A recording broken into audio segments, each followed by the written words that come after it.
My name is Darla Calvet. I am a technical writer and a freelance writer, and you are here with us on the written scene.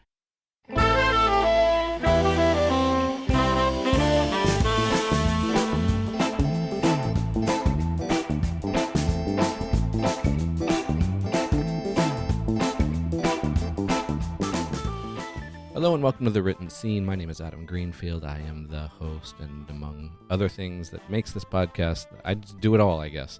We have a great guest, but before we dive in, I just want to give another warning. I gave it in a previous episode, but if you hear noises, it's construction. I live in a construction world these days.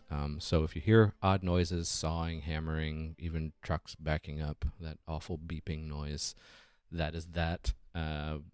I hope you can forgive it. But outside of that, I'm really looking forward to this episode because we are cruising through Acorn Publishing authors, and we have another one that I'm really looking forward to talking to. So, Darla, thank you for being here. Thank you. It's a pleasure. I'm glad you were able to do this. I know I had Holly on, Holly Kmeyer, and she was like, "Oh, I got authors for you." So I have had a lot of people reach out, and I'm really excited to talk to everybody so far. So to start, let's talk about your book, My Life in Stitches, a heart transplant survivor story. Now, I know this came out in December of last year. Okay. Mm-hmm.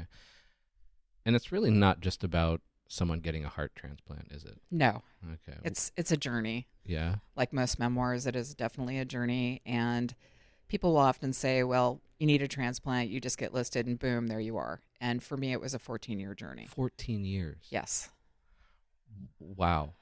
Were you, during that time, were you writing any of it down? Did you have this thought to write this book beforehand? Well, when I got my diagnosis, I went to Barnes & Noble because I'm a nerd, and I thought, well, let me go find some resource books that people have written.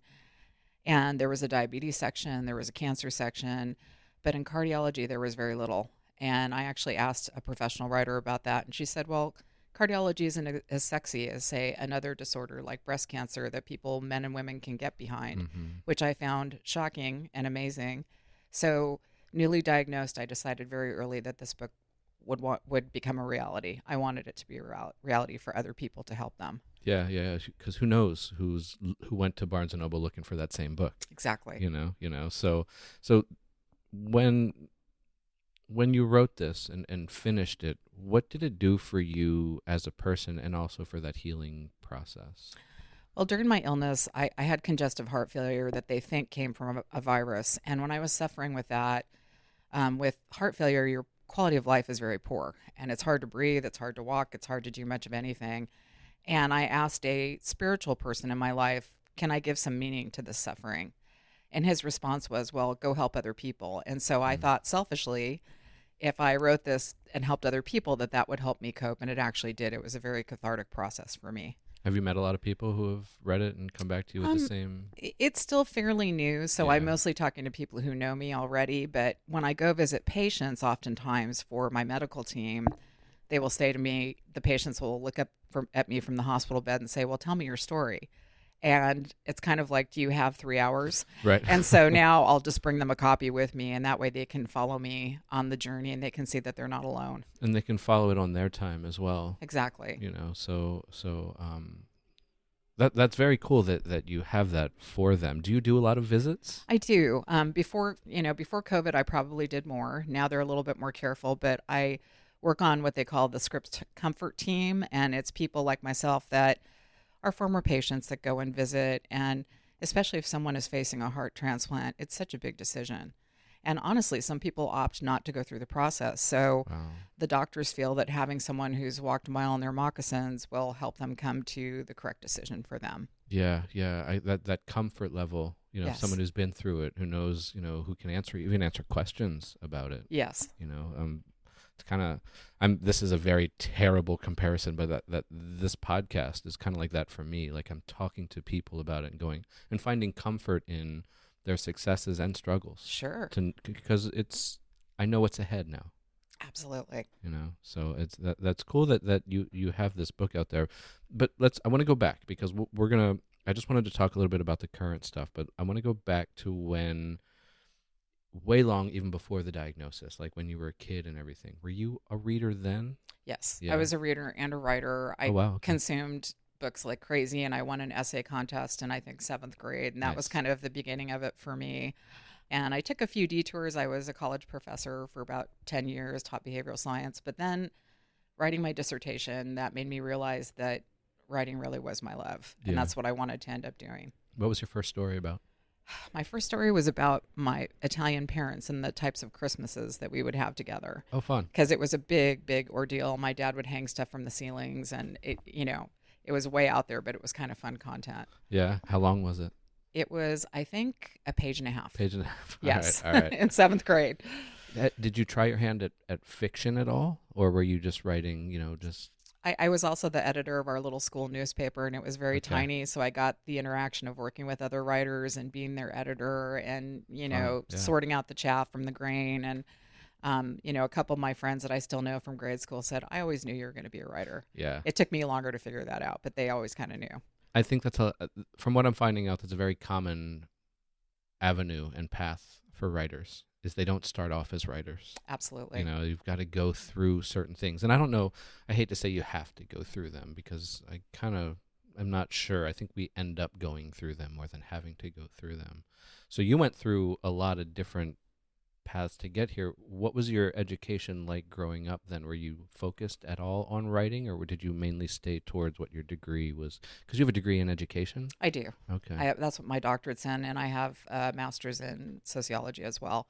Like I said, I took some detours. I want to encourage your listeners that if they haven't started with writing, to never give it up if it's a passion, Right. because I even went to law school for a year and quickly figured Wow. out that wasn't for me. Yeah. My poor husband. Yeah. So, so the things that I liked all contained elements of writing. Mhm. And when I look back and I connect the dots, it's very evident to the outside person that it was always there. But I just want to encourage people not to give up on that dream. When you look back and find that evidence, does that give you faith or confidence, or did you feel any regret even?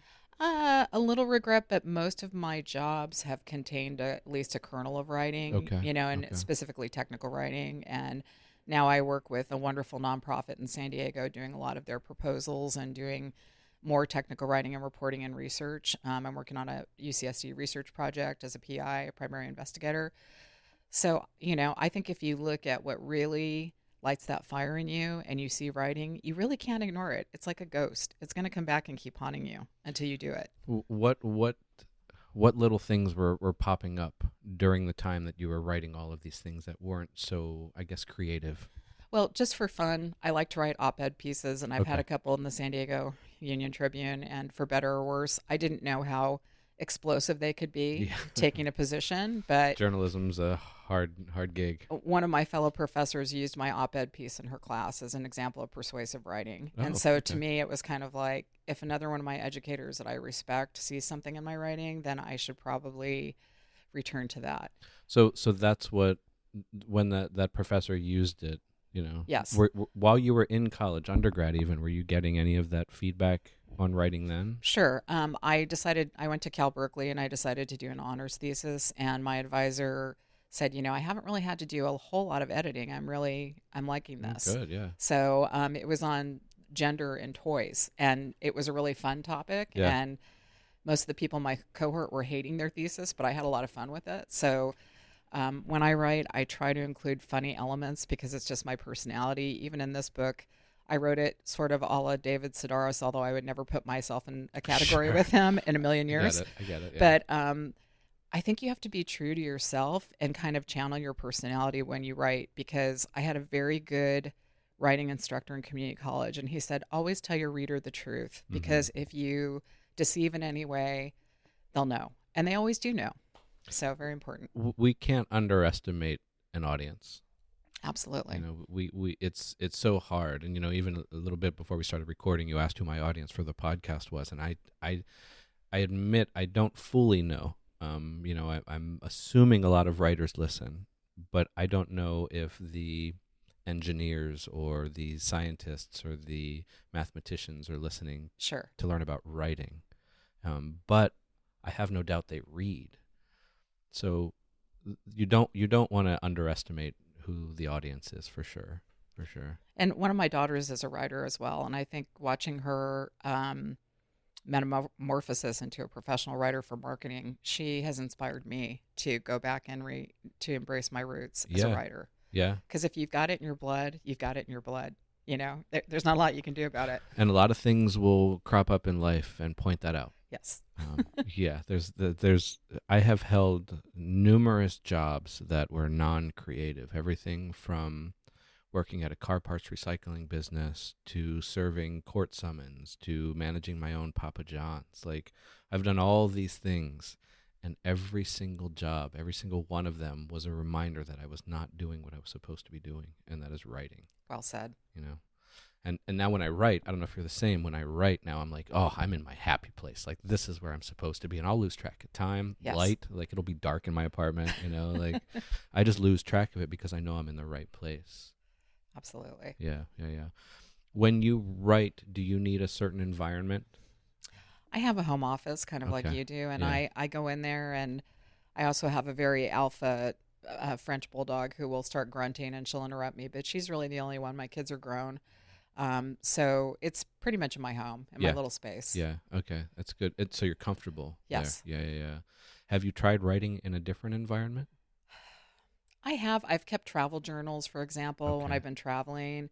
But to me, I like being, quote, in the zone, where I'm familiar and uncomfortable. You know, we writers can be an erotic lot sometimes. That's an understatement. And I know when I was at the writers' conference up in LA, I tried to do a little writing in the midst of hundreds of people, and it was just too hard for me. I couldn't focus the way I normally can. It's difficult. I did a little writers day-long writers retreat through San Diego Writers Inc. And I remember having prompts, and I'm not used to having prompts to write. Like, for me, I'm not opposed to prompts at all. I think they're fantastic. But when I write, I have so many ideas already that I don't need a prompt. I agree. You know, but it was different. I was like, okay, this is cool. Like, I'm getting some writing done today at least, you know. So I was taking the prompts, and then I would sit there and I'd watch everybody just dive right in, and I'm just like, I don't know what to write. Like, sure, you've thrown me off by giving me something that wasn't my own idea. You know, but I appreciate it. So I can see that difficulty of just being around other people and going, when I'm not in my space. I attended this huge national writers conference and went to a session that was held by a New York agent. And at that time, I was debating, you know, the catch-22. If you don't have an agent, you can't get published. But if you're published, then you have to go find an agent. It's very confusing. Yeah. And the one thing I took away from this woman's presentation is that the marketplace has radically changed at the speed of light. And so for me, you know, it helped me to narrow my choices down as a writer because it's a catch-22. It is.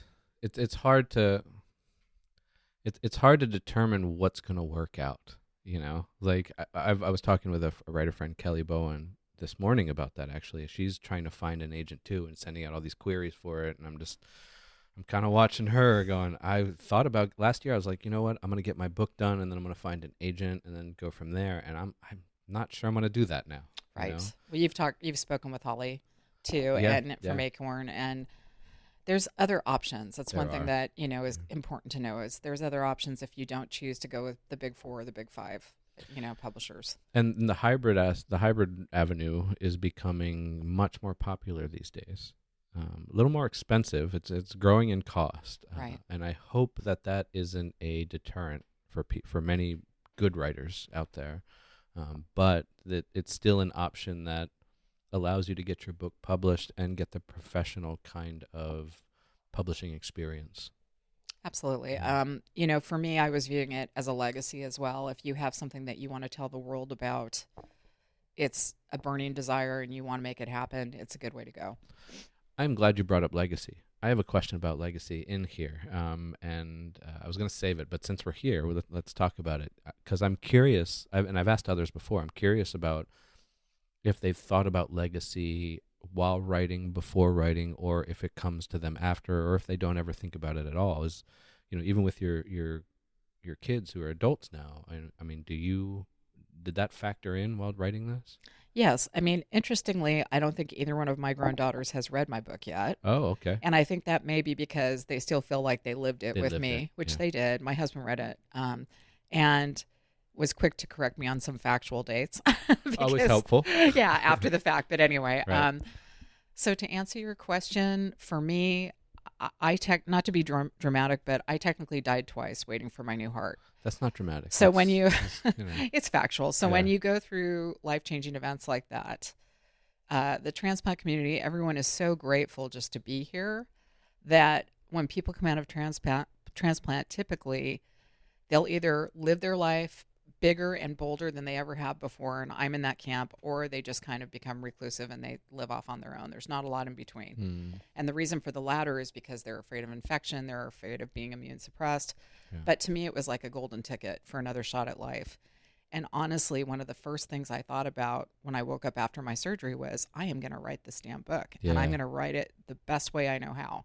So You'd been sitting on the idea of it for a while, right? I had, since Yeah. I first had that bookstore encounter, and there was nothing there for me. There was one book written by Dr. Wayne Sotil from the physician's perspective, but not from the patient's perspective. And there was certainly nothing positive there, and I wanted it to be positive. How quickly did you dive into writing it? I had 3 months of recovery up in LA because I was transplanted at Cedars-Sinai. So I was sitting in a corporate apartment and I started outlining it then. Yeah. Okay. Yeah, and it's been 8 years since then. I mean, I had some stops and starts, and so I think that's all part of the process. it too. is. Yeah, It is. Yeah. Haruki Murakami. I don't know if you're familiar with him, Yes. but his book, Novelist as Vocation, talks about his writing process, and it'll take 3, 4, 5 years for him to write his books. And he's always writing. Yes. So it takes time, and we also have to live. We have other things going on, other responsibilities, bills to pay, even. Absolutely. There's so many things that get in our way, but I think the trick is staying focused on it. And I find too, when you're a technical writer for your paycheck, that your poor little novel project tends to get the ignored child syndrome. Yep. I write grants, and so, when I'm done writing a 30-page grant, the last thing I want to do is sit down and write my own project. But I've changed that. I've started turning it a little bit more and dedicating time to those projects. So you are now forcing the issue in a way. Yes. And making sure that you have time to write and nothing else gets in the way of that. Yes, and I find that the more you give into that muse and the more you start writing, the more addicted you get to it. You become more skilled. And no matter how long you've been writing. Yes. Or call yourself a writer. I went from 5 days a week at my morning job to 3 days a week so I could have 2 days to write.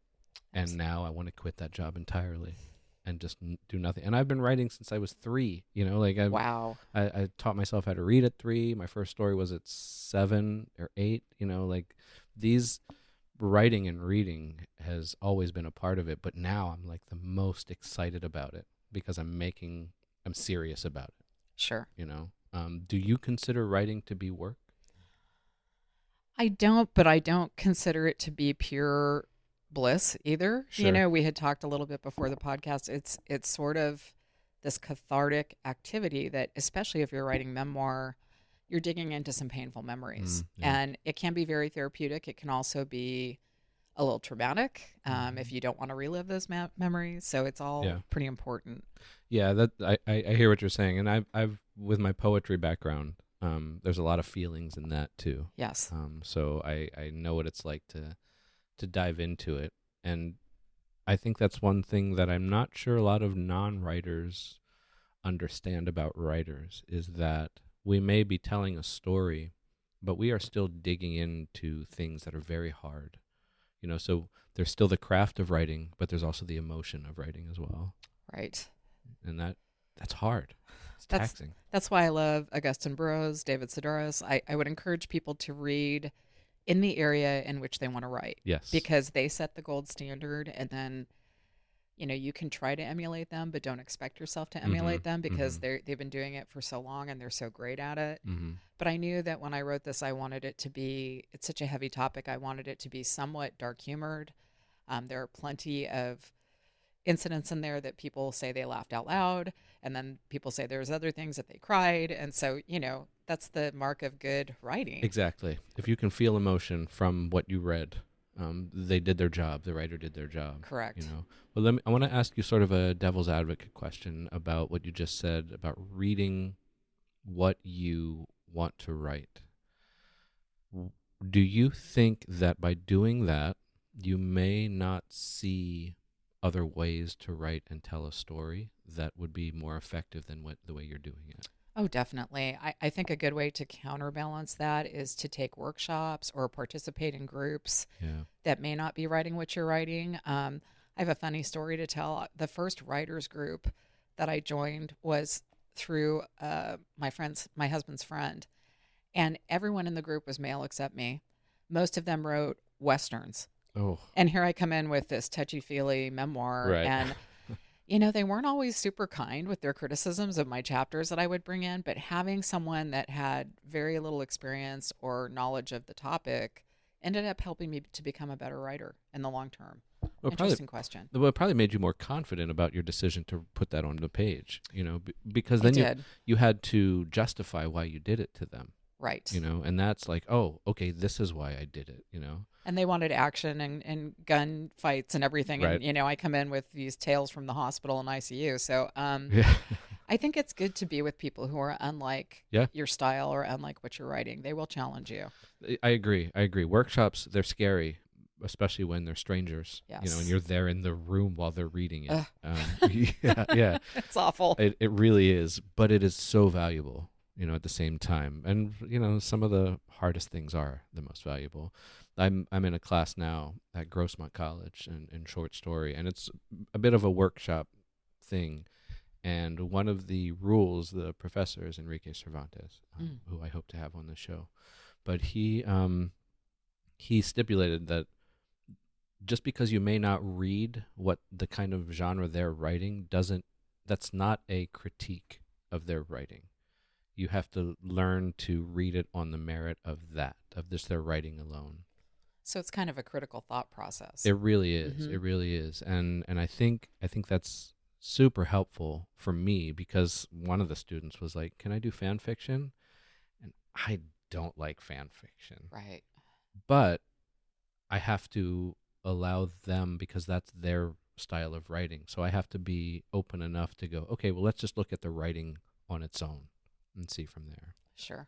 So I like that stuff, though. Do you? I do. Yeah. It's hard to take sometimes, but I like it. And even after this book came out, people who really knew me were mostly complimentary, but one of the people who actually edited my dissertation, who knows me super, super well, said, I would give it an 8 out of 10. Oh. Okay. And I said, why? And he said, well, you could have taken it from good to great if you became more vulnerable. And if they knew the entire story of your ups and downs with work, with everything related, but not directly related to this. And I got so mad. But actually, as I stepped back, I thought, he's probably right. Yeah. But I also let him know how vulnerable I felt when I was writing it, and how I really felt like my guts were being ripped out at some points, and it was just too much. So maybe in another book. Maybe another book. Yeah. Yes. Yeah. In memoir, I assume you're going to encounter that a lot. Yes. Yeah. And that's got to be very difficult. I love that next day feeling of when I realized that I was mad for the wrong reason when I got a critique. Yes, exactly. Yeah, it's just like, God, they were so right. Why was I mad? Because it's personal. It is. When you write, it's your personal product. It's not like making something on the factory floor that's an object. This is your heart and soul on the pages, whether it's memoir or not. Exactly. Yeah, it's not just the craft; it's the emotion. Yes. And I'm such a big fan of the emotion in things, even though it hurts. Me too. But that's, my mom always said I was the kind of kid that likes to stick my hand in the fire to know it's hot. So when I get a critique back, I'm like, ooh, that burns so good. Well said. Yeah, yes. like I'm a big fan of that stuff. So I wanna ask you, it took you from beginning to the time it came out about 14 years, correct? Yes. Okay. What was the writing and editing process like? Specifically editing, because we've talked a little bit about the writing, but I'm curious about the editing process. So when I joined Acorn, they assigned me an editor, but before that, they also ask you to use an editor on your own. So I had a referral to an editor who did the first draft, the first round of edits. Okay. And she helped me tremendously. And she helped me, again, like you said, it hurts a little bit, but you take a step back and you look at the prose and you think, okay, I could have said that much more succinctly. Or Mm-hmm. so I had about 3 rounds of editing. I had the editor I used first, then I had the Acorn editor, then I had a final galley editor. So 3 rounds of edits Yeah, that's a and lot. a lot of red ink, which, you open those files at your discretion when you're ready, because it's a lot in It your is. face, It but it's is. worthwhile, It right? it really is, and it's hard too. But it is worthwhile. That's a lot of editing. Yes. Did you? How? I don't know how to phrase this question. Did you do entire rewrites at some point, or were you just editing here and there? Rewrites in the sense that I would get so passionate about a topic that I would lose the time sequence in the memoir. So one of my editors helped me to block my writing so that there was a logical sequence to Got it. it. Okay. Okay. So some sections had to be rearranged, some chapters had to be combined and moved, and that's all very typical of the writing process. Did you like it? It Or was a love hate. it was love hate? Yeah. At the beginning, I thought, well, I've been writing for so many years and I have a PhD. Why is this person telling me? And then I thought, they are the expert. Right. Trust the expert. And one thing that I love about it is once the book came out, I wasn't as nervous. And people started saying it was a quick read. It was good. I didn't want to put it down. And when you get that kind of feedback, you're elated. And I know I couldn't have done it alone Right. Right. because the content was so emotionally charged for me. Was there anything in the book that you sort of fought to keep that an editor or the publisher didn't want in there? I wanted people to know what the protocol process is when you go through transplant, because doctors can tend to be very silent on Mm-hmm. certain things. And the protocol that you go through to see if you're going to be able to get an organ or not is intense. And it's hard on your family, it's hard on you, and very emotional. So to them, perhaps it seemed like it was superfluous, but it wasn't to me. Yeah.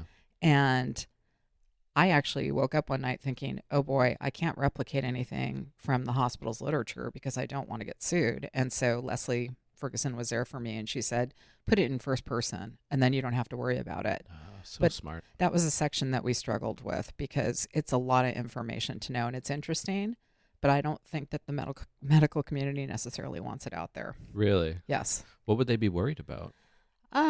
It's a long, arduous process, and it might discourage people from going through it. To me, it felt a little bit Yeah. like the Hunger Games because you sit around a giant table and they tell you, we'll be able to help maybe a third of you. And you're looking at a whole table full of people that are waiting. But I also wanted to raise awareness about, the shortage of organs that are available, and there's not Right. enough. Like a lot of people don't think that, but there aren't enough. So, I just wanted to speak the truth in that area. Did that stay in the book? Yes. It did. Okay. Okay. That's good. I think that's if the book is really there for other potential patients to understand what someone would go through, I think that's a very important thing. Yeah. Mhm. Absolutely. Yeah. And I bet standing up for it probably felt pretty good too. It did. It did because there's so many myths around the whole topic. And I also wanted to talk about my doctors, particularly the 2 men that I felt saved my life. And I just used their first names. Okay. So you encounter these things as you're writing and you think, okay, I want to stay away from being sued. I want, Right. and I wrote very well of both of them, but, at the same time I was concerned. So, And I think that's a fair concern. I think it was Sherry Kephart who in her book used like a descriptor of the doctor as opposed to their actual name. that's smart. And I think that's a clever way of doing it as well. Sure. How much when you started writing did you think about the concern of what others may not have wanted you to write about? Yes. Yeah. 100%. Yeah. Because there's some secrecy around it. And I find I'm a medical tourist. I've been to so many different hospitals. And I find that with good intent, the medical community will often not want things to be shared. But if you're going through it and you're sitting in the bed, you have a different perspective. So I'm glad that, for example, I'm glad scripts say let patients visit other patients who are waiting. Right. Right. Because if a doctor walks in and sees you in a hospital bed and says, I know exactly what you're going through, they don't. So I think this is very powerful. Yeah. Yeah. No, that makes sense. Have you considered a next book? Yes, I have. Yeah. I have had my own company and done consulting for Since 2008, since 2013, full time in writing services. And I have a lot of younger folks who come to me and say, will you mentor me? And what I'd like to do is do a collection of my adventures in consulting and what that's actually been like. Okay. Because there's a lot of business books that are hardcore business books, but hearing it from the heart, again, it would be memoir. And I don't know why I always choose this format, but I think people need to know what it's really like to own your own business, especially right now in California. Yes, believe me, I will be the first in line to buy it. Thank you. Because I've been doing podcasting since 2014, and I made an attempt in 2016 to step out on my own. And Scary. I blew through all of my savings in a matter of months because I had no clue what I was doing. I ended up in debt on taxes, because I wasn't taking them out. I didn't know about estimated quarterly payments. I didn't know any of this stuff. And, Sure. And now I'm on top of it. Now I'm actually getting refunds. Wow. Good which for is you. shocking. But I've figured it out. I went through it. There's still some things though that I just know that I could do better. And people are very bright-eyed and doe-eyed when they come in and they want mentorship. And I love to mentor people, but I would like to have, again, a touch point or reference to give to them and say, if you want to know what it's really like, you have great days where you say, I'll never go to work as an employee again. And then you have days where you think, why am I doing this? I'm in debt. I'm struggling. So there are some very practical things that I think I could share with people. That's a good one right there. Why am I doing this? I'm in debt. I think that should be the name of the chapter, if not the book, because that's what it feels like. There's even, I think even writers experience this. What you're just sitting there poring over these words, and then you start trying to submit, and then the rejections come in, and you're like, what am I doing? The rejections can be very sobering, and I had a few of them, and that's when I decided to go the memoir route instead of creative fiction, because I think fiction is tougher because you don't have any reference point, unless you've studied a particular era or, right. Done your research the way you probably should do. I think that's where certain imaginations will come in. I think some people are a little more imagination heavier than others. Right. And I can make up a world in minutes. For me, that's easy. But if you wanted me to sit down and write a memoir or nonfiction, so interesting. I couldn't do it. Because to me, I would lose interest, I guess, because, they can just go find it online. You know what I'm saying? True. But that's not a good way of actually looking at what's being written, because that's not actually what's happening. But I just can't, if I were writing nonfiction, or I've done some copywriting before, and it just put me to sleep. Yes, it can be very dry. Yeah. But you add jokes in there and humor, and that doesn't make it as dry. Right. Yeah, and I assume that does it for the writing process as well. It does. And I think, when I first considered writing this book, I thought, who's going to want to read 160 pages about some woman getting sick? I mean, if you don't know me or whatever, but I think if you couch it in humor, how many people have been sitting in a doctor's office and been afraid? How many people have avoided a test because they don't want negative results? So I think that's where I started. Yeah. From that commonality with other people. Have you always tried to use humor in life in general? Yes. Yeah. Yes. My husband's very funny. My parents were very funny. Okay. My mom is still funny at 96. I mean, right. We decided early on in this process, and I share this with other patients, that if you can't laugh when you're having a bad day, you're not going to make it. It's going to be real difficult. Yes. Yeah. And it's hard to remind yourself to laugh. Absolutely. And I've been through we're about to get real personal now. I've been through many years of depression ever since I was a kid, and it took me into my late 30s, early 40s to realize that, okay, I have to look at this a different way. That saying, it is what it is. I can't stand that saying. Yeah, me neither. Because it's not. It may not be good, but there's always another side. There's always another way to look at it. Agree. So I had to figure that out with depression and go, you know what? Today's a bad day. Let's see what happens tomorrow. Or what's up ahead that I can hold on to and just get to that point. There's a beacon. There is. There is. For me right now, it's spring training baseball. There you go. So there's always these, if you look for it, you will find it, but you have to be willing to do that. Well, I'll give you an example I wrote about. This is pretty funny. Now it is. I was in a medically induced coma for 60 days. And my husband, all the ICU nurses loved him because he was always up. He was always positive. That's how he is. And always funny. And he walked in and he said, has anyone seen my wife in here, Darla Van Winkle? She's been asleep for a while. And, Okay. as bad as it is, it really helped them to laugh. Broke the ice a bit. And him to laugh. And after I was discharged, they said, gosh, what a rarity that is, because people come in and understandably they're overwhelmed. But I think humor really saved our bacon more than a couple of times. I bet. Yeah. I bet. It does so much for things. Absolutely. Especially when you're writing on a subject as difficult as that. Sure. It softens the edges a little bit. We brought up publishing and stuff like that, so I kind of want to come back a little to that. Mm-hmm. And this isn't meant to be a gotcha question, but what are your thoughts on the hybrid publishing process? It is expensive. I call writing my very expensive hobby. Yeah. And that's one of the reasons at 60 I'm still working, but I also love what I do. But to me, I wanted this to be my own project. I didn't want to share it with a big 5 publishing house so they could call it their own. At the same time, I was very concerned about exposure because when you go hybrid, you're mostly paying for your own marketing.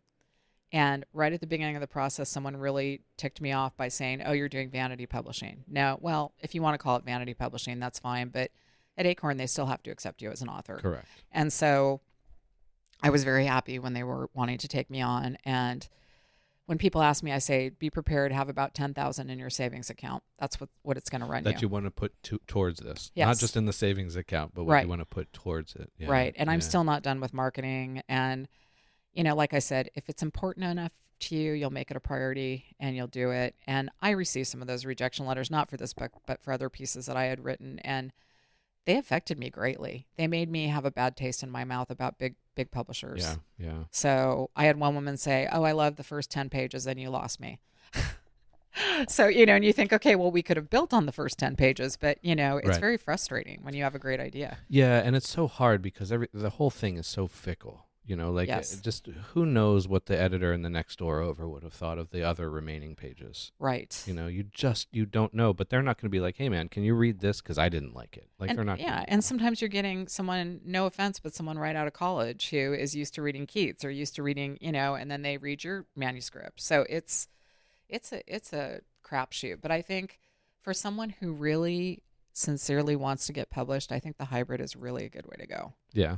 Yeah. Okay. I mean, if you can afford it, I joke with people and say, I'm going to have to work forever because I love to write so much and I want to share some things. Podcasting is how I feed my writing habit. So Exactly. I get it. I totally get it. And I've been thinking about, trying to save up and figure that out for writing as well. Were you, how do I want to ask this one? I always have these follow-up questions that are hard to phrase. But I'm curious, were you ever considering not doing it because of the financial part? 100%. Yeah. When you think, oh, I could do this trip to Europe or I could publish this book. Right. That's a dangerous way to think. And my husband's always been super supportive of me. And I sat down with him one night over dinner and I said, this is my legacy. This is super important to me. I want to do it. Yeah. And he supported me. But I know there are people on single incomes. There are people just hard. trying to make ends meet. And I'm fortunate because I have another income. But I think he knew how important it was to me. Yeah. And I will say at the tail end of it, it is so worth it. It's so worth it.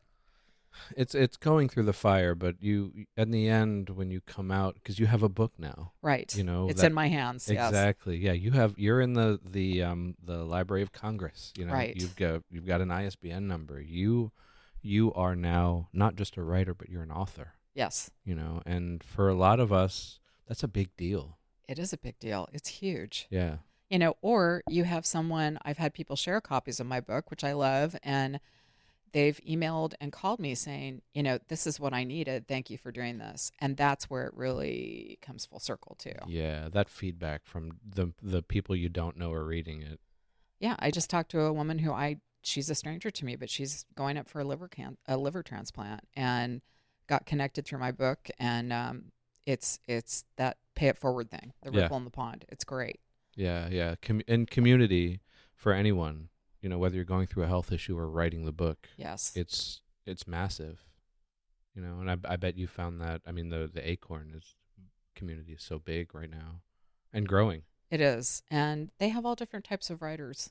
which is interesting too. Yeah. I love what I've learned about Acorn Publisher. I'm hoping to someday, I'm on a single income.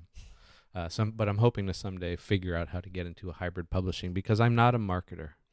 I didn't even know that I would need a publishing coordinator, and Leslie Yeah. Ferguson was my publishing coordinator and did such a phenomenal job. And without her, she was like my project manager, and she kept me on task. And I think that's another important distinguishing fact is we have wonderful ideas in our heads, but as creative types, sometimes we need that project manager saying, okay, and do we have this finished? Rein it in a little bit. Yeah, because that'll get you on track where you need to be.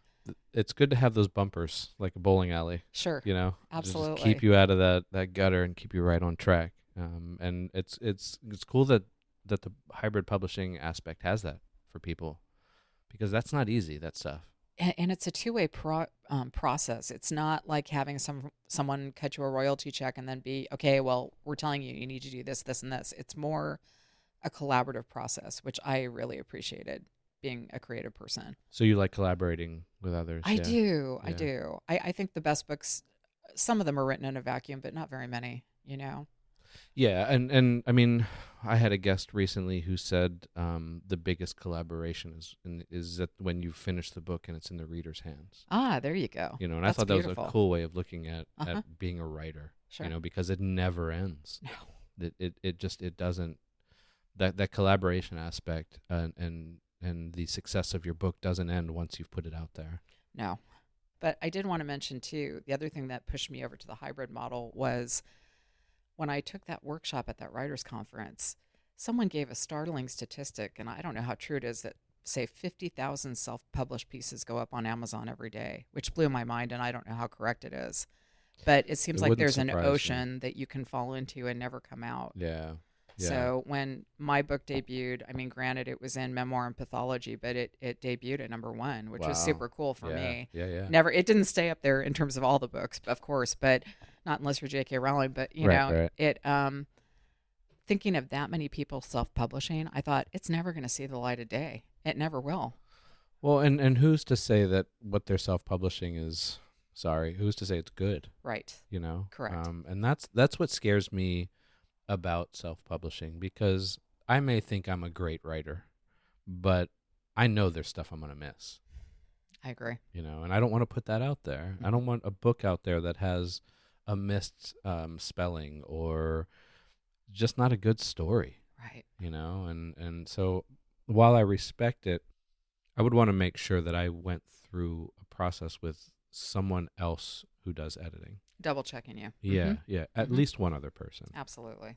Yeah. And so the hybrid model probably taught you how to edit better. It did. I would think, yeah. It did. I mean, I edit other people's things at work all the time, but somehow when you're writing for novels, it's different. And I would be more sensitive to the writer now, I think. You think? Yeah. What do you think's different about the novel versus technical writing? For example, if you're writing a grant, you're writing to certain prompts and to appeal to a certain type of funding agency. But with novels, there has to be connectivity. There has to be full development of an idea, and I know we've all taken courses, but until you do it, you do that praxis, you just don't know. Right. So, and it's common to get frustrated along the way. Very common. And to want to give up. Oh, 100%. Yeah. That's it's such a weird dichotomy, I guess, where one day you feel so good about it, and the very next day you can be like, "What am I doing?" Right. Or you just open up that chapter and the Word doc is just sitting there and nothing is. We talked about this earlier. Nothing's hitting you. So then it becomes a question of, do you grit your teeth and keep writing? Do you wait for the muse to show up? Everybody's different. You like prompts, yeah? I do. I'll give myself prompts. Like, okay, at this point in time, what do you remember happening? Yeah. And how did it impact you? And sometimes I'll go back and look at my journals because I do journal every day, which a lot of writers do. But with that being said, yeah, I do like prompts, and they're not for everybody, How much of your outline did you follow when you wrote this book? Originally, I followed the whole thing, but then once Leslie got involved and we started moving things around, it varied greatly. Yeah. Was it hard to be that flexible with it? Sometimes Yeah. it was. Sometimes I would think, "Uh-oh, where's she going with this?" And then I would just start trusting her, and it would work out to be better. If you can zoom out, which is hard when you're writing a memoir, I'm sure, but if you can zoom out and look at it from a other person's perspective, and try to see what they're seeing, that's so important to the editing process. Absolutely, with that, sure. Yeah. The stories I've done for So Say We All taught me that, like, because going through that writing coaching for the story, there were so many things where I was like, but that's the story. I want to keep it in there, and they're like, trust me, And you do need to start trusting them, but it's difficult. It is, and especially when it's so personal like And that. actually, I started writing out this idea. First, I was going to do it in a fictional format, which is kind of interesting. And I thought, I'll just fictionalize everything, and then I can be removed from the story. Yeah. And my writing group's response was, "You lived it. Why not put it in a memoir? And a bunch of men, you lived it. You should write it." Well, easier said than done, because Sure. it rips your guts out. But at the same time, it is much more impactful, I think, to write first person sometimes. It totally is. It totally is. Although I will say, and I will take this to my grave, but I like fiction because it's easier to ruin someone else's life. True. I agree with you. Like it's that's why I like it, is because I can take the deepest, darkest thoughts and go, glad that's not me. That book may still come out. I don't know. Yeah. Just because there's so many misperceptions about organ donation, and I think fiction would be a clever way to educate people about it. That would be a cool thriller, actually. I'd like to write a thriller. Yeah? That'd be fun. All right. So we'll see. We'll see if that happens. You gonna go through Acorn with that one? Probably. They've got some great thriller writers. They do. And so it would be a good place for that, I think. What this might be an obvious question, but I'm still going to ask it. What does the word perseverance mean for you? Oh boy. Absolutely, positively, never giving up, no matter how bad things look. Yeah. For me personally, when I was on life support, 99% of my organs had failed, and the ECMO machine, which is life support, basically brought me back. So I think when I visit patients, I will say, no matter how bad things look, don't give up, because there's always a chance, always. And it sounds so trite, but it really is true. It is. Do you use that for writing? Yes. Yeah. Absolutely. I mean, writing is sort of like being possessed. You have this story within you, and you walk around and you start acting funny, and you think, I've got to get this out of me. And drive your close loved ones crazy. And my husband finally said, write the damn book. Right, It's write it. Percolating. Write it. Yeah. So it's, you've got it in you, and it's going to keep haunting you. Until you get it out. Yeah. Yeah. There are times where, I don't know if this will happen to you, but there are times in the middle of the night, my brain will wake me up and go, write this down. Absolutely. I've got the pad and pencil I think our subconsciouses kick in. I don't know what that is, but every writer I know has that.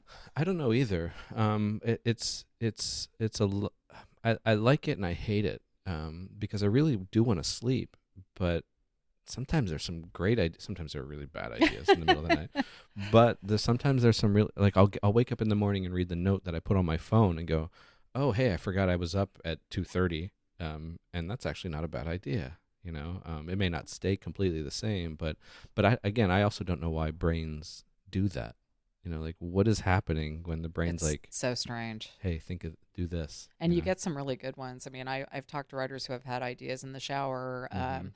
I know sometimes watching media can prompt you, because that movie 7 Pounds, where Will Smith picks his donors, that would never happen in a million years. And all of my well-intentioned friends said, oh, watch 7 Pounds. And it made me furious, because it's so inaccurate. It's not what happens. Yeah. I mean, they show a woman walking a Great Dane who has 4-stage, heart failure. That would never happen. So I think the logical part of me, my brain said, you need to educate people, and you need to come out.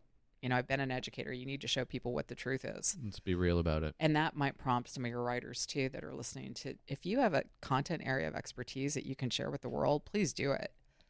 It's yes, especially for something that important. I agree. Or as you said, when you were in Barnes and Noble, didn't see any books about it. If there's not a lot out there, fill that hole. Right. Because you have something that people are, and they are looking for it.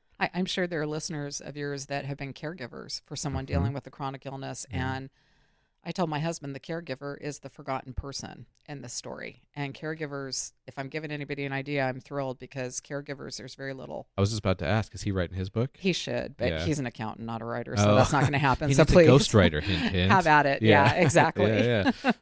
I think that would be a very cool story as well. I hate to use the word cool. Forgive me. It's not a cool subject, but I think that would be a very interesting perspective to come at it from. Right. You know, because we go through all the physical stuff, but they go through the emotional things. Right. And not just nurses, but like spouses Yes. or family members that are taking care. I am 3,000 miles away from my mother, and every day it scares the hell out of me. Get a random phone call in the middle of the night. Exactly. Yeah, and I can't be there.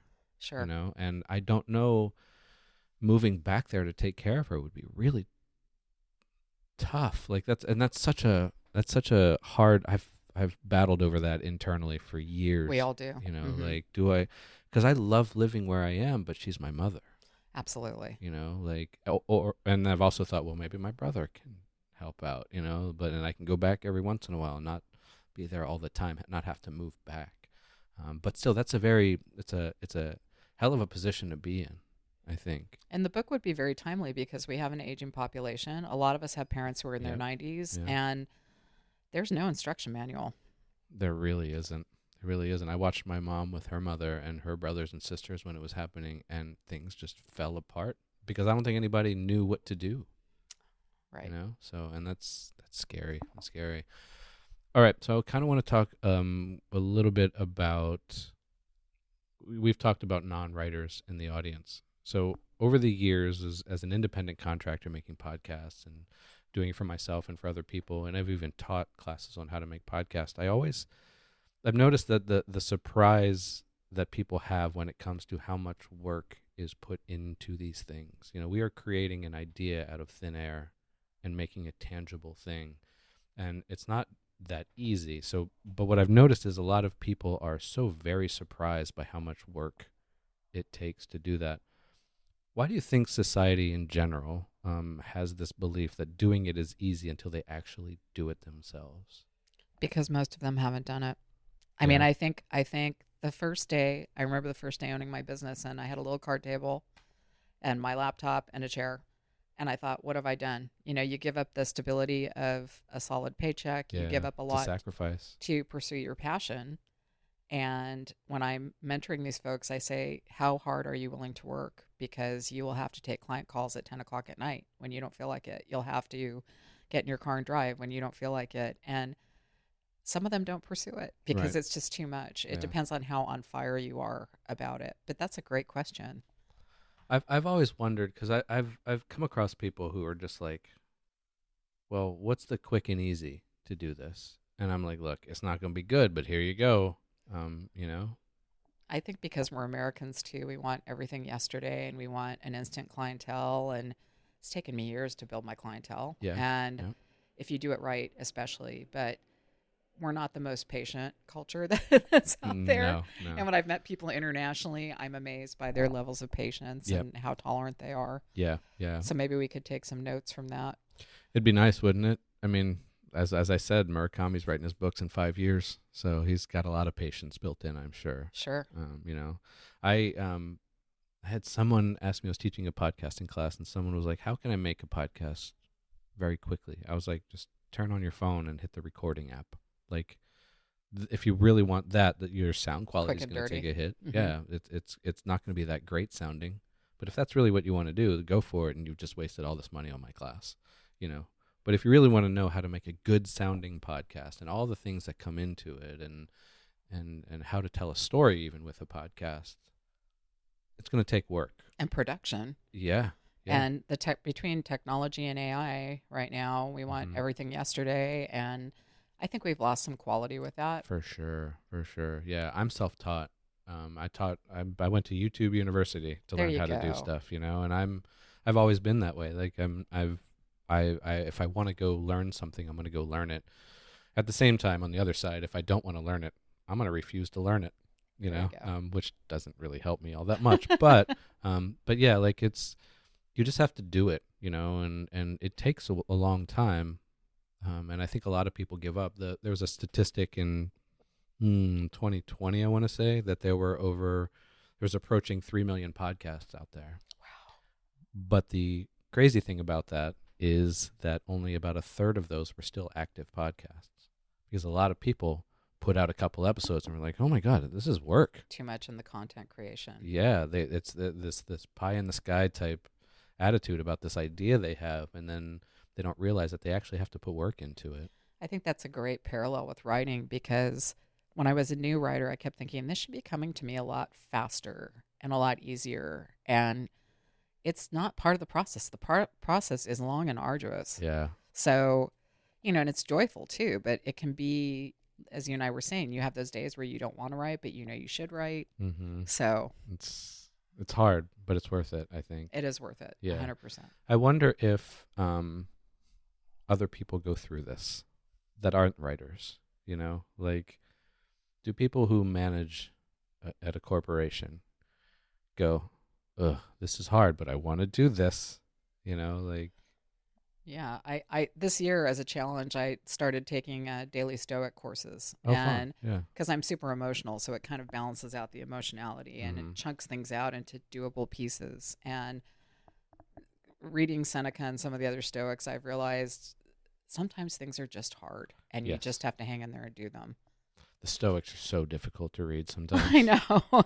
You really put yourself through the ringer with those. Well, it's taught me a lot of new, interesting things, which I really appreciate. Discover new feelings that you didn't know about. Try to tone those feelings down and move on with life. Right. Yeah, there's one. Oh my God, I have the book around here somewhere. But this one philosopher, and it was so dark. Maybe it was Marcus Aurelius. No, okay. I don't think he was all that well known. I think he was the kind of guy who lived, and I'm not lying when I say this, he lived in a massive jar outside of the courthouse. Wow. I know who you're talking about. It starts with an E, but I don't remember his name. Yeah. Epictetus or somewhere around there. Yeah. And I was like, oh my goodness, like, this guy is troubled. And he would teach out there too. He would give little lectures. I know who you're talking about. But I started reading some of those, and it was just too much. It was a lot of heavy-handed feeling, and maybe it was a bad timing. I bought kind of a diluted, daily stoicism a day to kind of focus on one tenet a day. Yeah. And that they're digestible pieces. I think if I had started like you did, just reading philosophy, I probably would have blown my mind up. Yeah. Even the philosophy like majors in college. I've got a coworker at a job who studied political science and philosophy, and I mean, he knows all about the philosophers and all that stuff, and I'm just like, no, not I'm for good. me. Nope, not kind of writing I like to do, or reading for that matter. Pretty heavy. So yeah. All right, so I want to wrap up. As I'm sure you've heard this question if you've listened before, I usually ask the same question. So if there was one book or movie or song or anything creative you wish you wrote, what would it be? Oh, that's a tough one. I'm trying to think. Well, if it was a book, it probably would have been The Mummy by Anne Rice, because her imagination is off the charts, or was off the charts, and she writes in a way where you feel like you're right there. And I've never been that kind of descriptive writer except when I was very young. And for movies, surprisingly, probably Raiders of the Lost Ark, because I love that movie. It's my favorite of all time. And yes, Harrison Ford has something to do with that. And I think that it is sort of a metaphor for life, that life is got to be this daring adventure. Yeah. And I think writing is very courageous. When I meet other writers, I always say, congratulations on your bravery, because you're putting yourself out there. And I think we never know what lies ahead, so why not just make the most of it and have a grand adventure? So you like stories that are honest? I do. Yeah. I do, because I think we can all tell, even in fiction, when someone just has no knowledge base of something, and then it makes the writer kind of unbelievable. Yeah. But still, you haven't gotten to your writing your own fiction story yet. I have a draft of it. I never submitted it anywhere. It's just sitting somewhere in a file. But we all have those. Yes. I'm sure. Yes. And I've even thought about writing children's books. I mean, I think it's fun to try different genres and see what you excel at. And you'll never know until you try. Kidlit, children's books, picture books, I have so much respect for those authors. I do too. Because the difficulty of writing the 300 to 500 word picture book. My goodness. With a meaningful message that hasn't been done before. Right. Yes. Exactly. Yeah. That is a skill that I wish I had. I can write, but I can't write that. So that would be fun, I think. All right. So Indiana Jones. Yes. And The Mummy by Anne Rice. Yes. All right. Those are good choices. I like horror too. It's part of my dark personality, but okay. I just enjoy a really good thriller horror, just to kind of take you away. And sometimes you feel if someone meets death in a very ugly, messy way, you think, my life's not too bad. I'm doing okay. I'm doing all right today. Yeah. When I watch those movies like Braveheart or those ones with major battle scenes, and I'm like, I'm glad I didn't go that way, because that sounds like a very painfully tragic way to go, Yeah, So. I think a lot of times those movies help me when I wasn't feeling great, and they help me to just get my mind off things, and I think that's when media can be so powerful. Do you still watch them today? Yes. Yeah. I do. Yeah. And Mel Brooks too. And Mel Brooks. Oh, yes. I love Mel Brooks. Oh, he was in maybe it was Albert Brooks. But Defending Your Life. Did you ever see this movie? I did see that. Oh, amazing movie. What a fantastic movie that was. Amazing movie. Yeah. I think if there was one movie I wish I wrote, it would be that one. It's a clever story. It is. It's heartfelt, it's funny, it's serious. And I love the way they played with the afterlife on that. They go show you this film of your life, and you see all the critical life events, and right. that's kind of how I picture it being anyway, because I love film, and I think, well, maybe I'll get to see a movie of my life. Who knows? Yeah. Did you, and I apologize, I haven't read the book yet, but did you put anything in there about the times when you were comatose or anything like that? Did that ever? I had a couple of what I would call spiritual experiences. Most people do, and the joke in my family is we don't know if it was the propofol or what was going on, but some of them just seem so real to me. Okay. And so I did write about a couple of those experiences as well. Yeah. And that's usually the first thing that people want to hear about is, did you see the tunnel? No, I did not. Did you, this or that? No, but I did have my own special experiences that were, like waking up with a male heart in my chest. It was so much louder than mine. And I looked at the nurse and I said, could someone stop that loud banging that's going on? And she said, she put her hand on my leg and she said, honey, that's your male heart that's inside your body. Wow. So, there's some things like that came up that were really interesting. Yeah. Has it made you think differently? Yes. Yeah. And I tell a lot of prospective patients that survivor guilt is real. Okay. I was fortunate. I did meet my donor family, and they were wonderful. And his widow, who was only 30, went on to rebuild her life. So she was an inspiration to me. Okay, cool. Yeah. So, I was lucky. I got full closure, but many people don't. They don't. Yeah. That's got to be interesting. I'll wait. I won't ask about the spiritual experiences. Okay. I'll make people read it in the book. Okay, thank you. So I don't want to give anything away. No spoiler alerts today. But I'm really looking forward to reading this book. So Darla, thank you very much for doing this. This was fun. Pleasure.